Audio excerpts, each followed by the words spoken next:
זה הגיוני, אנחנו לא אוכלים את האוכל שלנו. לא יהיה בחורה אמרה שלפעמים... אני אגיד לך מה קורה. חטיף, יש חטיפים לכלבים, תקנו את החטיף הזה, החטיף טוב, איכותי, תקנו פעם מדי פעם. כי תשמעי, מה שלא מזיק לנו, אנחנו אוכלים אוכל עם לפעמים מקום המשנה, מטובל,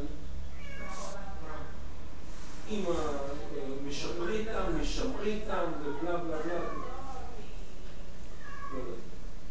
לא, יש אוכל משהו שהוא אוכל משהו. תשמעי, זה גזע,